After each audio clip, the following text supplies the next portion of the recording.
Alright, time for another DraftScience video presentation. Take two. I have to make sure the recorder is recording. It doesn't make any, it doesn't give you any real indication of failure, except it writes a little failure notice, but it doesn't beep or anything. Anyway, so, I just made an hour and a half of video for nothing. I mean, well, whatever. And now there's a bunch of lawnmower noise. So, bad luck. Sorry. Anyway.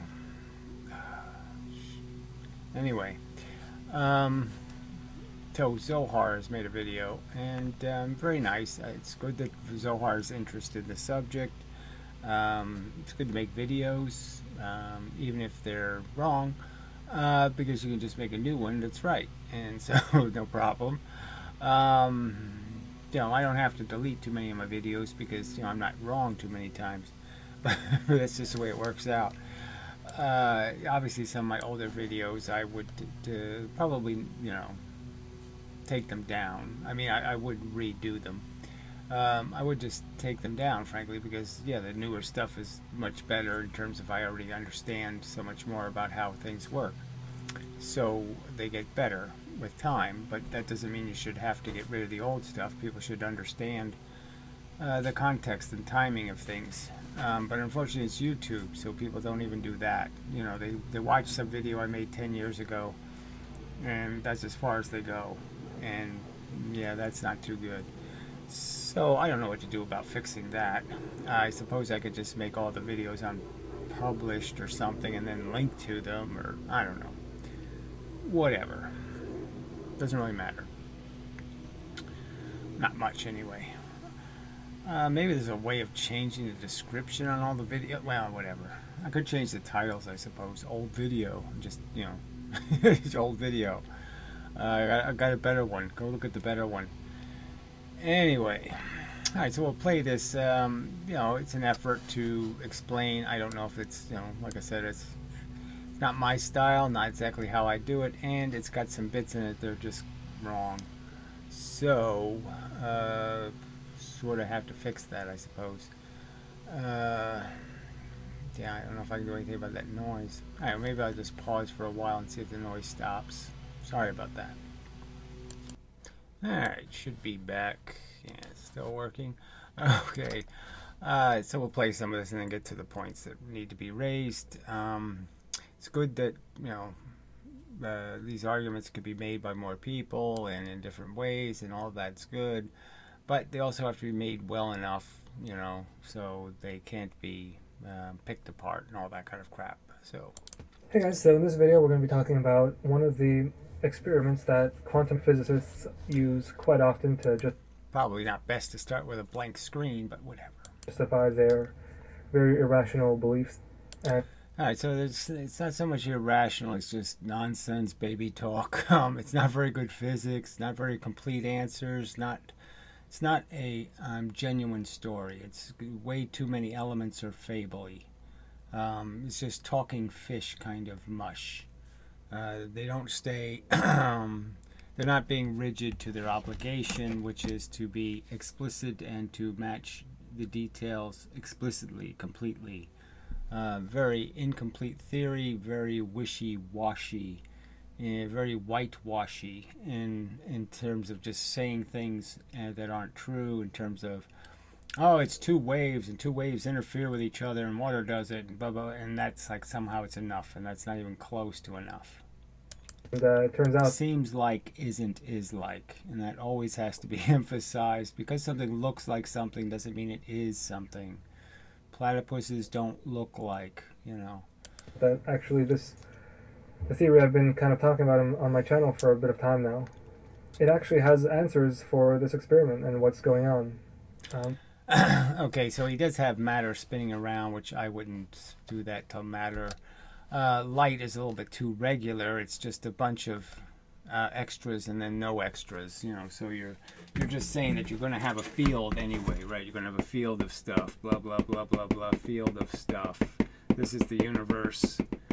Okay, this is the universe when it's making photons, right? Is that it has a little more regularity to it. There's thick areas, places where there's a lot of the little bits, and then places where there's fewer of the bits, and then there's places where there's a lot of the bits, and then places where there's fewer of the bits. So it just means that instead of just disorder, you have some measure of order, in the sense that you have the photon really just represents a bunch of electrons do this, and when a bunch of electrons do this, it means there's a more energy in that moment of time in the reflections. And then when they do this and they run away, that means there's less energy reflecting to the rest of the universe, less density. So it's just a density argument. You go from high density to low density to high density to low density. And if you do that at a regular frequency, okay, and you do that when you hit the surface, if you hit the surface in the right way, in the sense you hit like a pool, you hit, and then you hit again from a certain distance, and then you hit again at a certain distance, you will eject an electron. But the pattern of hitting has to be right. Has to match the speed of the electron. And so let's get into it. So the first experiment to look at here is the single slit experiment. This is where you have just one slit and you have a screen behind it and you're shining light through the slit.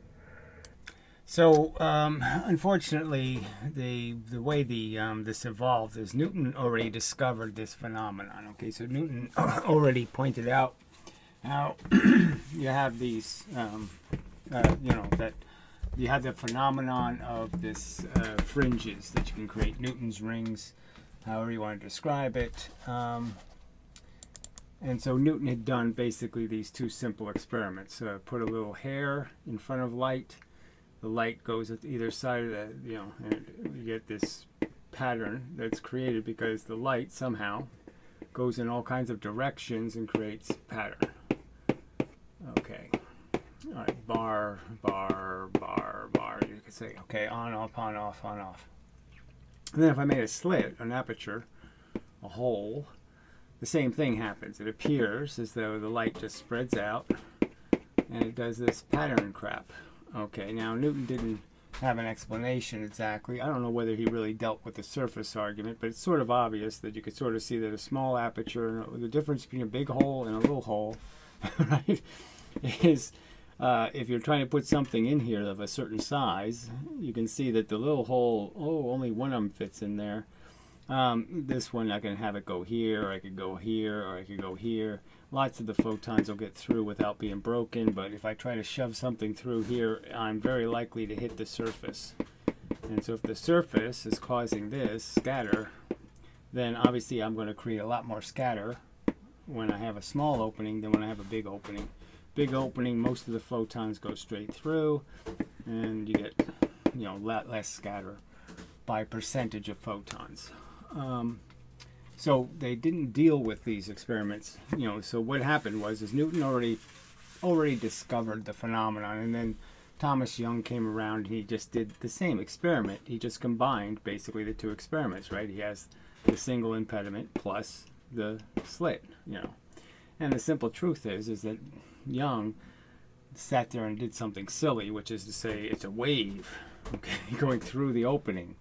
And then so he did this traditional pattern. And the funny part is this traditional pattern, that is using this as the distance between the sources, doesn't work. It won't give you the right answer. It doesn't create the real pattern. So the real pattern, so we know the single slit does this. Okay, the central maxima is twice the size. And we know the double slit does this. Okay, pattern, pattern, pattern, pattern, pattern, pattern, pattern, pattern, pattern. So the double slit has this pattern. It has an envelope pattern where it's double maxima there. And then it has a little pattern that's doing the same thing. It's a little pattern, same kind of pattern. So it's two patterns here, two things, two phenomena. And the simple answer to that is that you don't do this two-wave thing, because the two-wave will give you the wrong answers anyway. Mathematically, it doesn't work. And what's really happening is you're just superimposing two patterns. The wide distance is the widest distance and the narrowest distance. The narrow distance is creating the big pattern, the envelope. So this big humpy thing here is being created by the smallest dimension, you know, the wavelengths. So if you do the math from just this impediment and you go, what's the vectors? Okay, do I have a wavelength of difference there? I have a wavelength of difference there. I have a wavelength of difference there, wavelength, wavelength. And if I use the widest distance, then I'll get lots of, I can divide the frequency into this distance, and it'll tell me a certain number of nodes exist, and if I get an even number, then it's going to be, you know, they're going to be in the center. But anyway, if I don't get an even number, then I'll have remainders. That means the two bars, the starting bars, are a little bit off. Anyway, that's a subtlety. I'll get the same, whatever number of wavelengths fits in this distance will be exactly how many of these nodes I'll get. Okay, so these little bars, these little ones, the little tiny ones in here, they're going to be decided by this width. So I just divide the wavelength into the width, the distance between the two surfaces, and that'll tell me exactly how many of these I'll get on a 180-degree arc. All right. And so that's the simple reality. And they made a huge mess out of it by doing this two-wave thing. It's not the two-wave. The two-slit isn't about two waves. It's about four sources. You have to count all four sources. So it's not four waves. It's just four sources of scatter. So you're just scattering bits, and the scatter is reconstructed. So all of the fringe pattern, you know, if you have a pattern, all of the stuff out here, the fringes, all of it is created by stuff that went by the surface. The surfaces create all of the fringe. And any light that goes through the surface, I mean the slit, just ends up here in the middle. Probably more than I wanted to say. I'm not trying to redo his video. But anyway, leave us continue. And what you would expect to see is just there to be a slit of light on the wall. Instead, you end up seeing this pattern. Okay, and this is just a... Right. So in the pattern is all of these fringes, so what you expect is happening. Most of the light just goes straight through, hits the middle. That's why it's 90% of the light will end up right here in the center, unless I make the slit insanely small, and then you can realize that, oh yeah, of course, none of the light can go through the center anymore because there is no center. You're always going to hit the surface. And so the surface is creating the fringes, okay? And the surfaces are merely scattering and then reconstructing the photon. There is no destructive interference. There is no, photon doesn't interact with photons. We already know photons don't hit photons. Photons aren't bent by gravity. Photons are not, forces do not interact with forces. They must hit an electron or a proton to change their direction. Simple on-off pattern. It's a little bit confusing why we see this pattern. And the real explanation for that is, well, first we have to remember that... So he didn't really say it, but you have to look at it on a curved surface. So he's done it correctly. The math creates a radius of length. And so whenever you're doing your geometry, your path length differences, it's path length differences to that length. So you have to realize that the math is going to predict what the pattern will do on this curved line. It is not predicting what will happen on a straight screen. So that's another part of the illusion, you know, that physics says it one thing and the thing isn't accurate. It isn't precise, it isn't accurate, and it leads to a misunderstanding. For years, I misunderstood. I thought the pattern went forever because it was on a flat screen. You're saying, well, the flat screen goes forever, the angles get smaller and smaller in an infinite way. It's an infinite pattern. No, no, that was just idiotic. It's a finite number of points where there's a full wavelength of difference. It's a finite number, it's not an infinite number. And it's completely dictated by the distance between the surfaces. That distance tells you your geometry of difference, and it tells you how many potential places there are where you could have a full wavelength of difference in the length of the lines, because the lines are to a curved surface, not to an infinite plane. I mean, these are simple details, really important though, and professional physicists have just used this mushy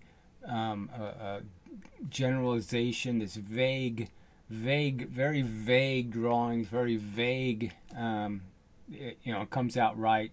No, nothing to show it comes out right. No evidence, really. No evidence. They don't prove it. They just vaguely describe it. Light, as I mentioned in my first physics video, is really just force bits that are traveling in a frequency. So they're traveling. So not entirely incorrect, except you would just put more dot, have a bunch of dots here and a bunch of dots here and separated by less dots. So it's like it goes from, a lot of little bits, very few bits, a lot of bits, very few bits. And just has to do with this happening. The hand goes forward, it collects a whole bunch of energy, pushes it towards you. When the hand retracts, nothing's reflecting while it's retracting. Very few reflections off the hand. You can even see the hand's gotten very small. Very, very little energy gets back to you.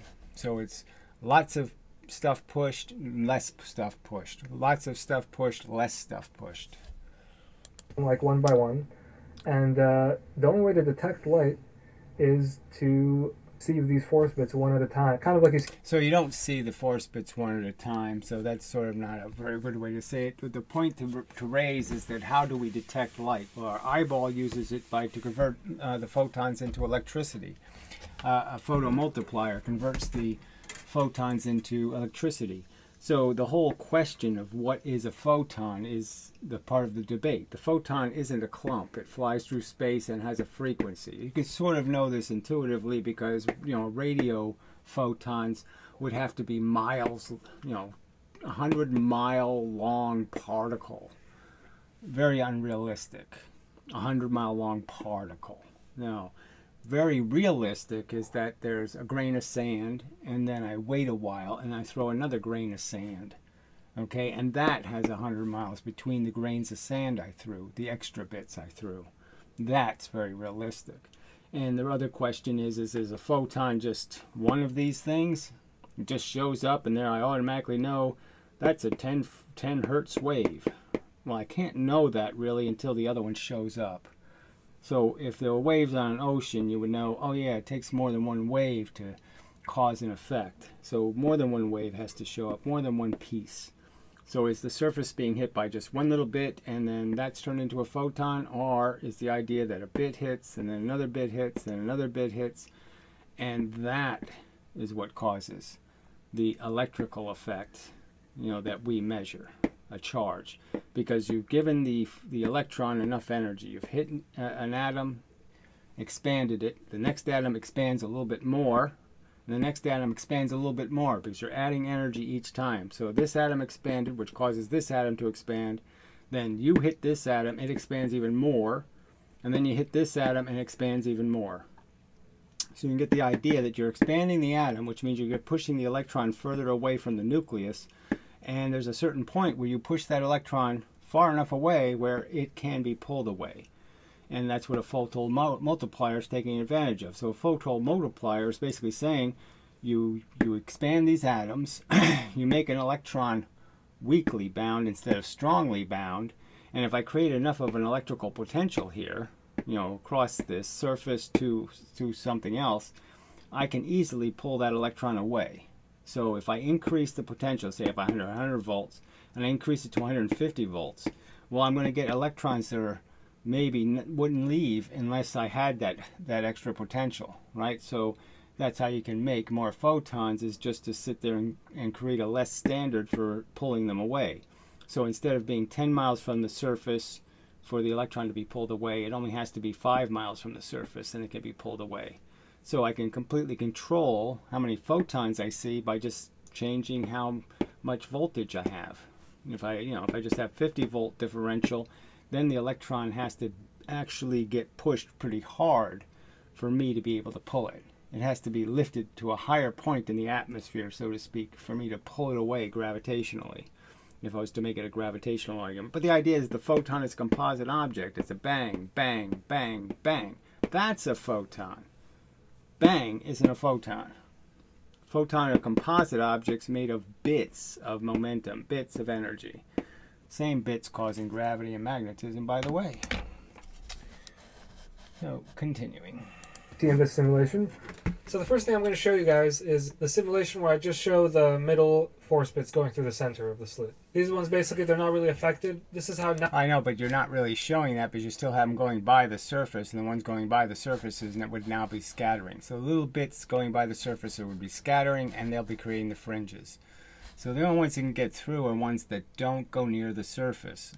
If they go near the surface, they're going to get diffracted. That is, the electron will have a momentum. They're going to hit an electron. The electron already has a momentum. It can be going away from you or towards you.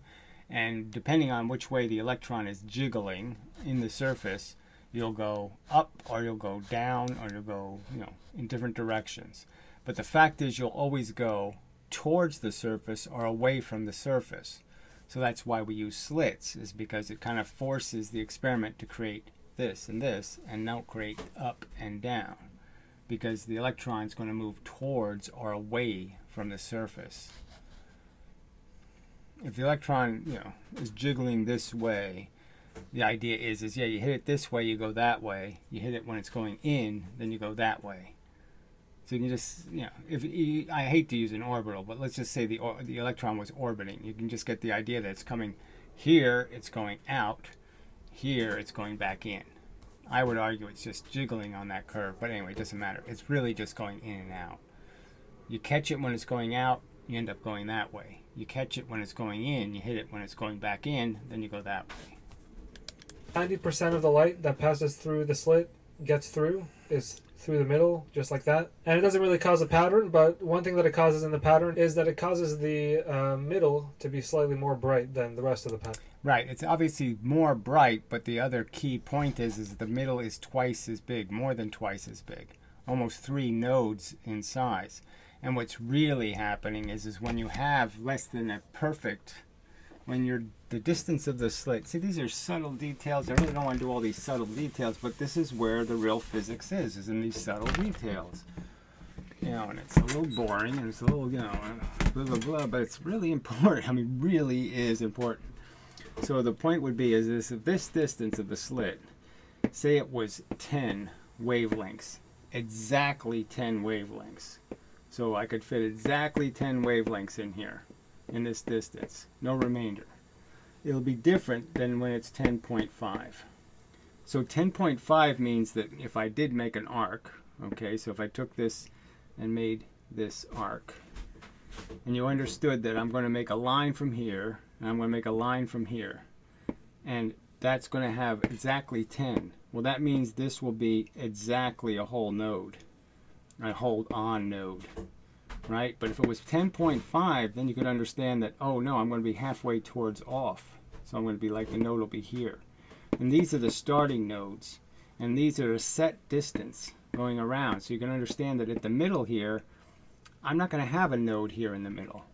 That's not right, because this pattern is actually going to be created by vectors that are always going in the same direction. See, this vector goes in the same direction, this vector goes in the same direction, these vectors go in the same direction, and when I do this middle thing, right, I'm doing opposite directions. This is an illusion that there's a center node. There is no center node. The real nodes are being created by these path length differences. And those nodes will end up here and here. And so what you're really doing is the light that goes straight through is just filling in the dark that would actually be here. This is actually a dark band. And you're filling it in artificially with the light going in. And so it's really 2 nodes that start in some other location based on whether you have a remainder. If you have a remainder, you have an uneven starting point, and that means you'll have an uneven finishing point. That means this node could be here, it could be here, it can go anywhere in that range. It can be right on the center where this one starts, or it could be a full 90 degrees away from that starting position. And anywhere in that range can be with a possibility based on what this remainder is. I mean, it's a technical point, but it's really important to understanding why that thing is 3 nodes wide, or more than 2 plus nodes. the center will be 2 plus nodes bigger, except when you start making the slit less than a wavelength, then that center will disappear, because no photons are going straight through without hitting the surface. Anyways, so this is basically the middle part. Now, the part that really causes the pattern is going to be what happens at the surfaces of the slit. Right, exactly. That's the whole story. So his simulation's just using one line. Yes, it's saying scatter. So the idea would be is each one of these little dots would be going in a different path. That would be the right way to draw it, or to simulate it. They're all going in a different path on those scatter lines. So there is no in order anymore. And obviously, though, when they hit the surface, they either will be in phase or they won't be in phase. There's no other choice. There's just in phase or out of phase. So you're back to 50-50.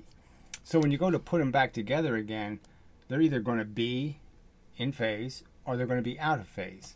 And there's not going to be a likelihood that there's more out of phase ones than in phase ones. They're still 50-50. So half the photons, half the bits will make an on, and half the bits will make an off. So the electrons on the surfaces of the slit are going to scatter the force bits, and they're basically going to make it so that instead of just going straight, like all the force bits in the middle, these force bits are going to go in any direction. On average, they're going to go in any direction on the whole screen.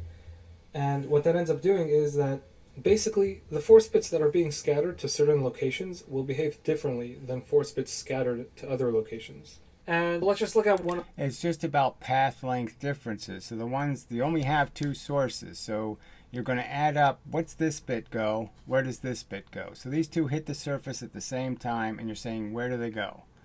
Well, one of them goes over here, and one of them goes over there. Well, what happens with the next bit? So you need to rebuild the frequency. Well, if this bit went over here, it needs this bit over here to come over here on the next cycle, because it's going to be a longer line, a wavelength of difference. So it has to show up a wavelength later. That's what you want to have happen. I had one wave hit. Now I need the second wave to show up, and I need it to be late. So the way to make it late is to make it travel a longer path. So it travels the longer path and shows up as the next wave, and then the next wave. And let's just say a photon is 4 waves. I don't know how many it is exactly, but let's just say it's 4. If you don't have 4 waves, you don't have enough energy to kick out an electron. You don't have enough energy to cause an electron to ionize an atom. That is, the electron pops out of the atom. Now you have charge on the surface, and having charge on the surface is the same as having electricity. The path. So let's just say all of the force bits went to the middle of the pattern. Well, what would happen is, as you guys could see, it's a pattern that's off if we're making them both go right to the middle. So he has this backwards. I mean, it's a kind of a fundamental part of the whole story, and he has it exactly backwards. He's saying when they're in phase, they're off, and when they're out of phase, exactly 90 degrees out of phase, that somehow that's an on. So he's got it completely backwards, which probably makes this video kind of, needs to be redone, because it's kind of a critical error. So the middle pattern is an off pattern, and if you look a little bit lower than that, the middle pattern is an off pattern because it's very little light. Okay, so that's why it's off. And the ones that go straight through are the ones that turn it into an on. But it is an off pattern. The middle is an off,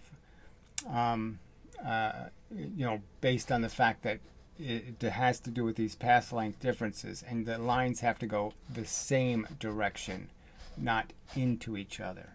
So again, all of this stuff going in is a tiny amount that go in exactly the same distance. It's a tiny fraction. Most of the light, they go different, most of the light has a different focus. So just think of it as a focus. That's only one focus point. That one focus point gets a tiny number of photons. The rest of the focal points, the light's missing each other. It's crossing. So it's crossing at all the others. So the light piece is going over here and a piece is going way over here. That's part of the scatter. So that's only one focus, and only at that one focus do a certain number of photons, but it's like 1 million of the total number of photons. I mean, you have photon slices throughout this whole thing, and photons are tiny. So if that was 5 meters, let's say, of distance, you can imagine there could be, a trillion slices you could make in that 5 meters. And so it's one slice is going to be that exact location. So it's going to be meaningless. It's such a tiny number of photons that will have the same trajectory to land there. It's a tiny number. Insanely tiny. You can see an on pattern. And so the on patterns are basically just when the force bits are coming in, you know, one at a time. The same way as they were. So again, it's the wrong way to say it. The phase is critically important to the frequency of the light. You need to duplicate the frequency that went in. So if you have red light going in and there's a centimeter in this drawing, so let's say it's a centimeter of space between them. You need to be a centimeter at arrival to be an on, not to be an off. When they're a centimeter apart, now you have red light again. If you have a millimeter between them, well, now you don't have red light. You have, you know, an X-ray. Coming in the middle. And the idea is basically that you're going to get off patterns in spots where... So this is a much better simulation, and he's just drawn the on and offs in exactly the wrong position. Here you have an off where he says on because you can see the little bits are now coming much quicker. It's not the same frequency. It's not a piece of red light. It's a piece of blue light. So that's not on, that's off. And here is where they line up. So you have the, you know, the third bit of this photon and the second bit of this photon landing at this location at the same time. It means that you can reconstruct the order. It means that they're back in phase. So whatever energy lands here, it's going to land with the right phase. Now you have to reconstruct the polarization. So that's the tricky part. See, if I make a blue photon, so I took 2 red photons and I shoot them here. That's sort of what this is illustrating. Let's say they were whole photons, and I'm reconstructing photons, and now I'm making a blue photon. The problem is the red photons have really big polarization. The blue photons have very small polarization. And I have no mechanism to create the blue polarization out of the red photons. So even though I've matched the right frequency, I've produced it with the wrong polarization. That is, the light is the little bits are too far apart from each other to still be received by the atom as a photon. The force bits come at the same time, and you're going to get on patterns where the force bits come a little bit out of sync. So that's the part we just completely screwed it up. But anyway, it's, you know, mistakes can be made. It's, you know, a lot of little bits to follow.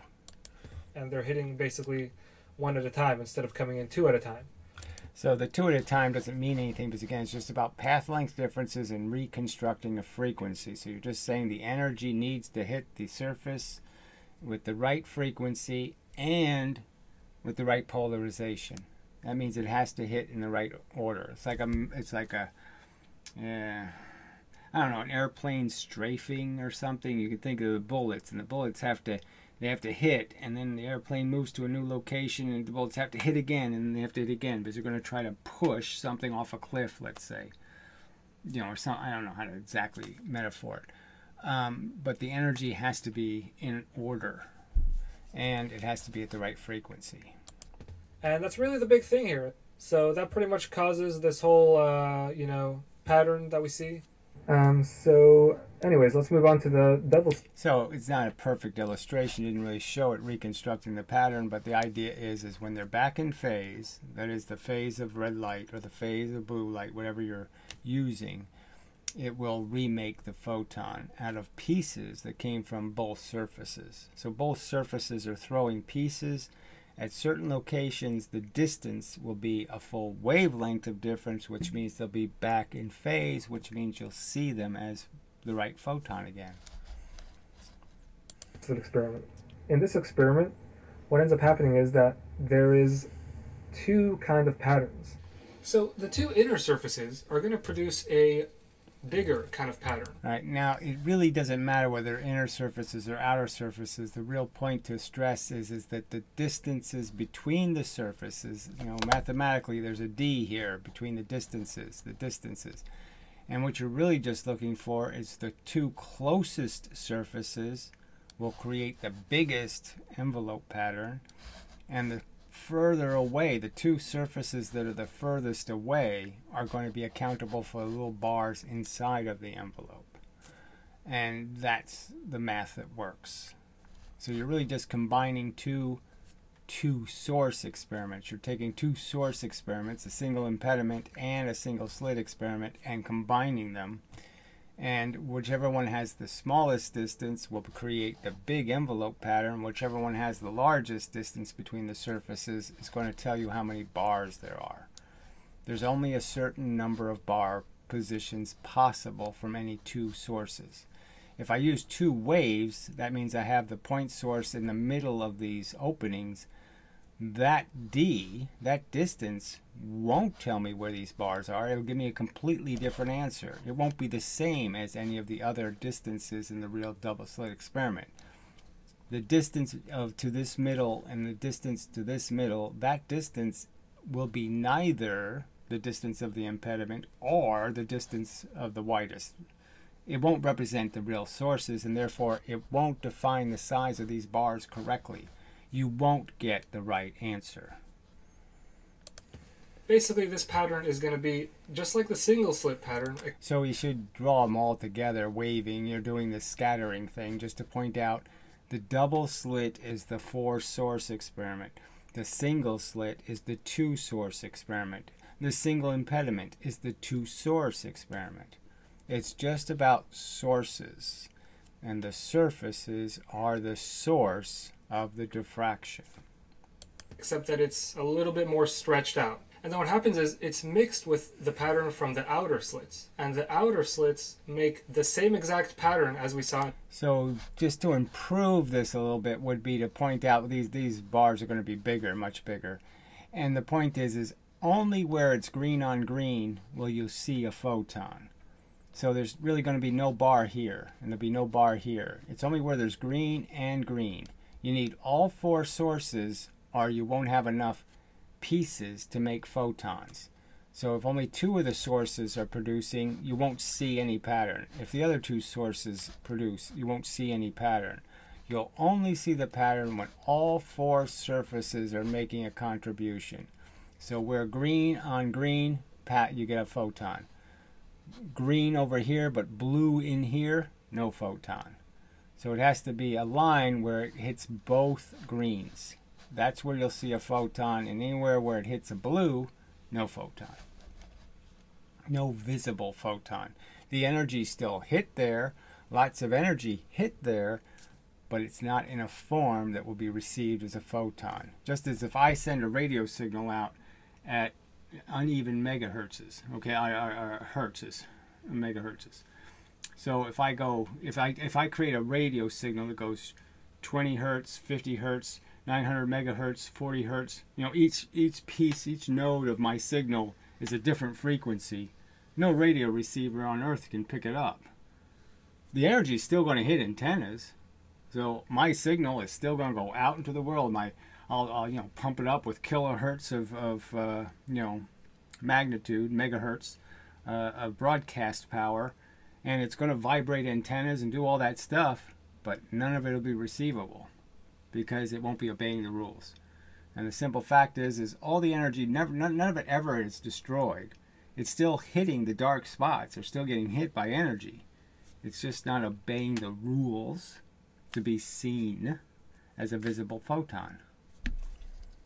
In the single slit experiment, but this time they're kind of compressing the pattern so that it's occurring more. And so it's not compressed at all. It just means that there's obviously a large number of wavelength differences in this distance.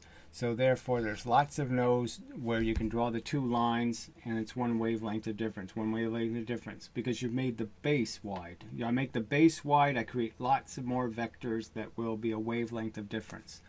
And so I'm just creating smaller nodes, therefore more nodes. So the wider the distance, the smaller the bars get. The narrower the distance, the bigger they get. The fewer nodes you get. The fewer locations that have a wavelength of difference. Again, if I make the slit width smaller than the wavelength of the light, you can understand that there is no wavelength difference. So I have no capacity to make two lines that have a wavelength of difference because my base is too close. It's too small. So I can't make two lines that have a wavelength of difference. I can't do this. right? I can't draw a line from here and then draw a line from here and have a wavelength of difference in those two lines, and therefore I can only have one big giant node. What you end up getting when you mix those two together is basically the actual pattern of the experiment. Okay, guys, so here... So it is mathematics that works. So let's just understand. The four-source math gets the right answer. So no matter... The four-source math is the end math. So I can do it on a single slit, I can do it on a double slit, I can do it on a diffraction gradient, and I'll get right answers. So it's not just the four-source math. I don't mean to call it the four-source math. I should call it the nth math. The math that works on any number of surfaces, because it's accounting for the fact that each surface is making the contribution. So again, it's the double slit experiment is the four-source experiment, the four-surface experiment. And the single slit is the two-source. And the multi-slit is the multi-source. And the irony is, see, when you have lots of slits, what you're really doing is sending the pattern from each one. So that's why you're duplicating. You're essentially saying, let's say if I had 500 lines per inch, and then I sent an image into that 500 lines per inch. 500 lines per inch is pretty much TV resolution. And so what I'm basically going to do is each one of those two slit experiments is going to send that piece of the image wherever it's bending. And so I'm basically just going to cast whatever image goes in. I'm going to be creating the TV image of it, you know, on the screen. I'm just sending. That's why you could see. You can see through a diffraction gradient, because it's basically just converting the image. The high resolution image goes in, and a very low resolution image comes out. But you can see it in the new location. The fringes will actually be a low resolution image of the original image that went in. Here's the Wikipedia article for the double... Surprising. I mean, what they've put on this page, they have all the entanglement experiments, the quantum erasure, they have multiverse, they have all kinds of bullshit on this double slit experiment page, which is really quite funny. But so many errors. So obviously there's two patterns. They do show an image here vaguely. It's not a very good image of the double slit, right? You can make a much better image of the double slit where you can see the empty spot, the bright spot, the empty spot, the bright spot, where you see the envelope much more clearly. Obviously they've used an image there you can't see it very well because their physics can't explain it. They have absolutely zero explanation for the two patterns and how they're combined. They have no idea how it happens because they have a geometry that's completely wrong. The Young experiment was crap. It says right here, Thomas Young in 1801, he did nothing but create noise. He duplicated what Newton did and he interpreted it into nonsense. He proposed a geometry that doesn't get the right answer. It was wrong 200 years ago. It's still wrong today. The geometry doesn't work. It won't get you the right answer.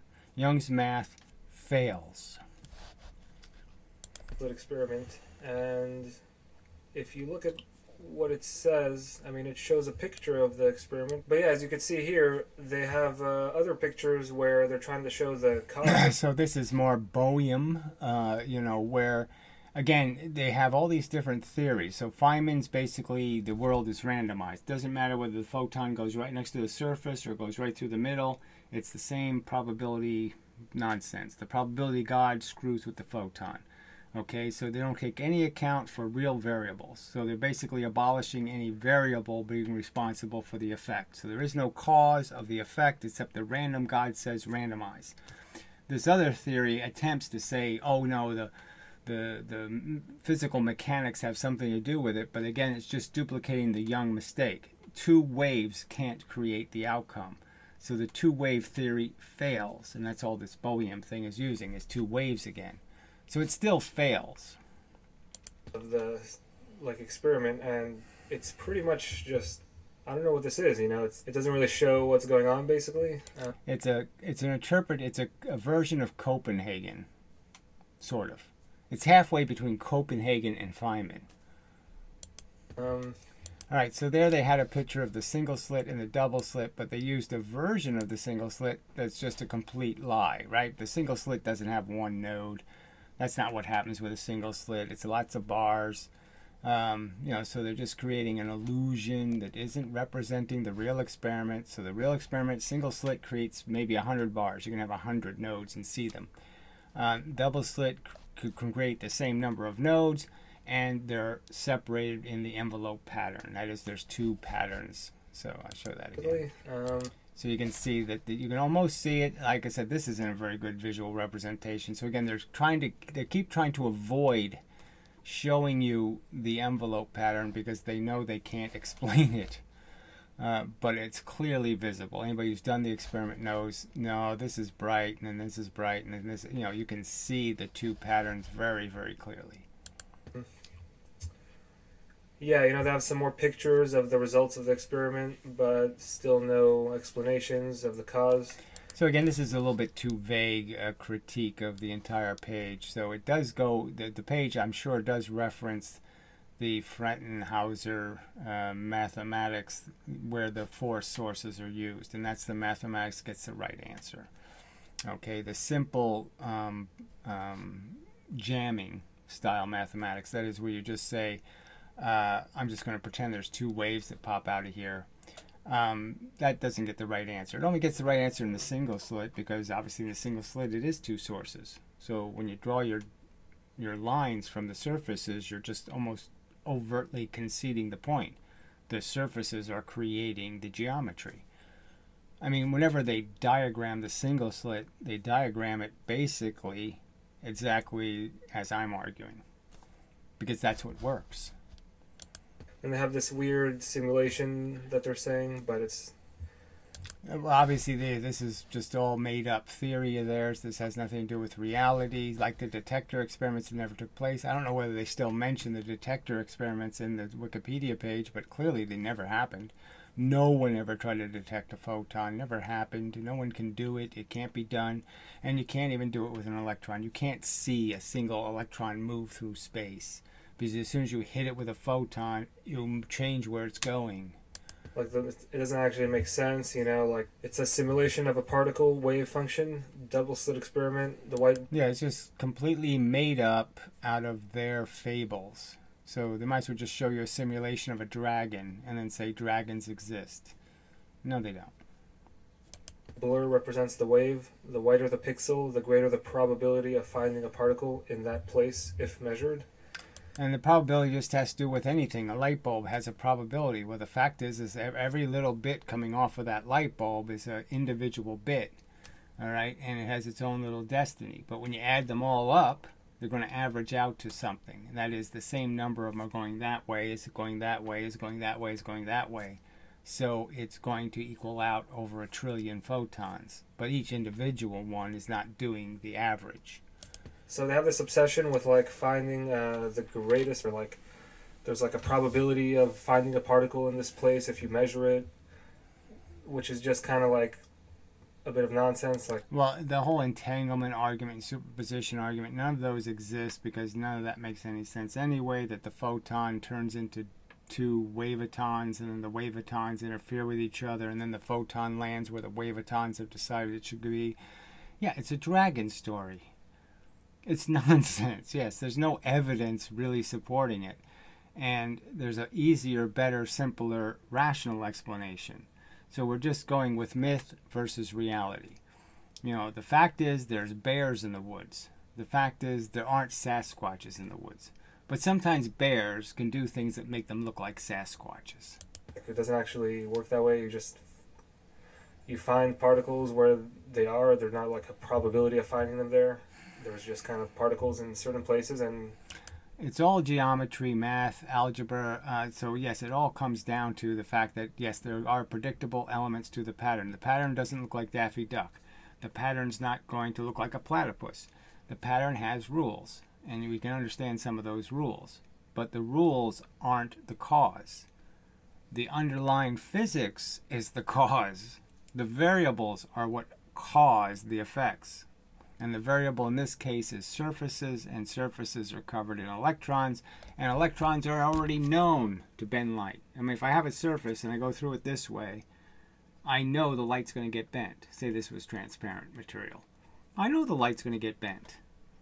So why wouldn't I know that if I send it through this way, right across the surface, that the same thing's going to happen? If it's an atmosphere, like on Earth, the Earth's atmosphere, and you went through the atmosphere, right? You kind of know it's not going to matter whether I go this way through the atmosphere or I go that way through the atmosphere. If the atmosphere is going to scatter me, then I'm scattered either way.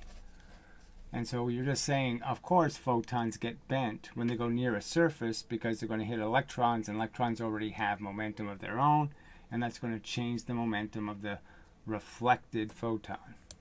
If you look at the place where there is a particle, you'll see one, and if there isn't one, you won't see one. There's no real reason to go for this probability stuff.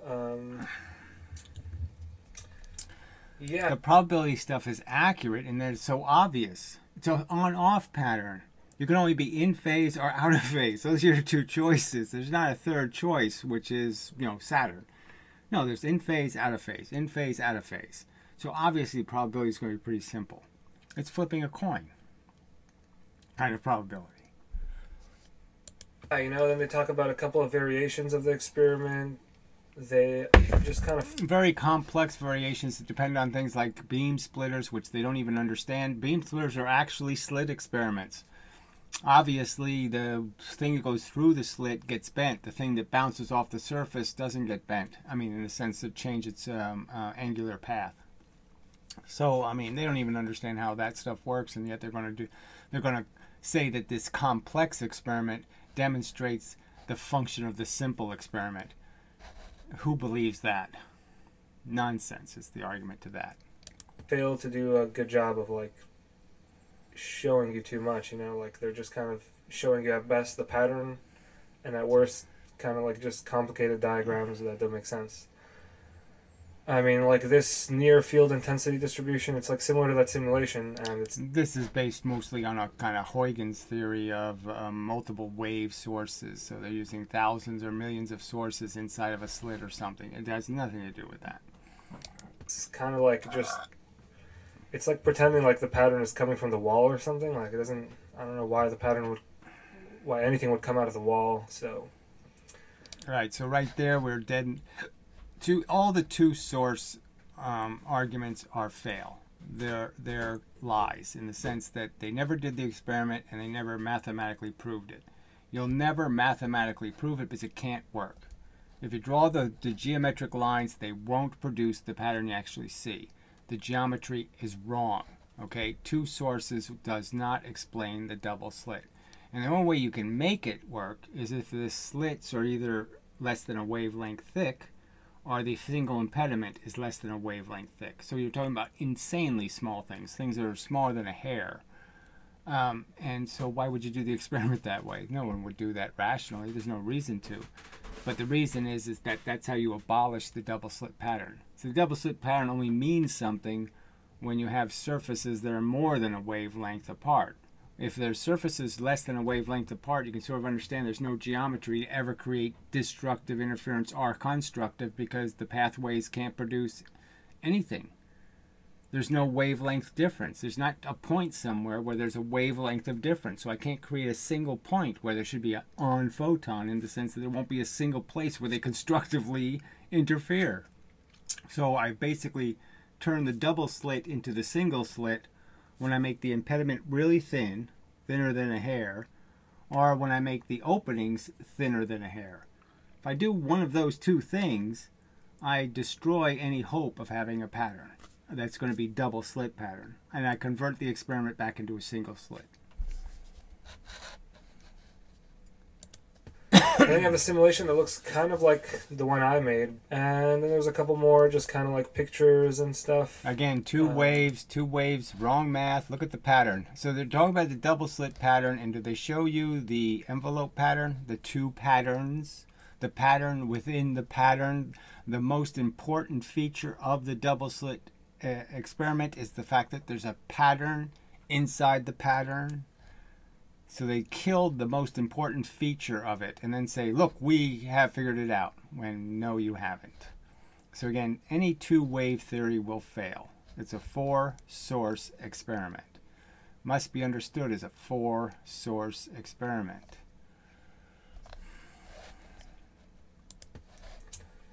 They're showing a little bit of math, and it's really just, there's no, the explanation that I gave in this video is just not here. There's just all these redundantly using these pictures. Again, this is the Boehm thing, which is now some sort of popular thing among people. Again, it's doing the same, it's making the same mistake. It's the Young pattern. There's no two patterns here. Look, there's just one pattern. They're pretending the double slit pattern just creates on, off, on, off, on, off, on, off. That's it. They're just taking the guts out of the double slit experiment. I mean, it really is terrible. That don't really make sense. I mean, I don't even know why they put this here. Like, how could they? You know, it's not really relevant to their other explanation, I guess. But they just figured they put enough pictures in and it's fine. But that's pretty much it for this Wikipedia article. So if you guys want, it'll be in the description. But as you guys can see, nothing from the actual, you know, reasoning for the pattern is in this Wikipedia article. So, well, there's no accountability to a cause and no recognition that the simplest cause is just to recognize the surface as the significant element. That's what Newton proved 350 years ago. Newton made the point, hey, surfaces make this weird shit happen. You put the surfaces on the outside, you get the effect. You put the surfaces pointing in, you get the effect. I mean, he proved it already 350 years ago that it happens. And you know, so there was no, we've had 350 years to come up with a rational explanation. And the one that's glaring is, obviously the surfaces are causing the phenomenon. Obviously the photons that go near the surface are affected. The photons that don't go by the surface aren't affected. Duh. I mean, it's so obvious, and there's not a single piece of evidence demonstrating how that simple intuition is incorrect. Because if I make this the hole big, I'll get lots of light go straight through. I make the hole very, very small, no light goes straight through. Clearly indicating the slits are the variable causing the effect. The surfaces. Sorry, I shouldn't have said slits. Someone should probably fix that. Alright guys, thanks for watching, and obviously you need to fix your video too, so yeah, we all need to fix little things.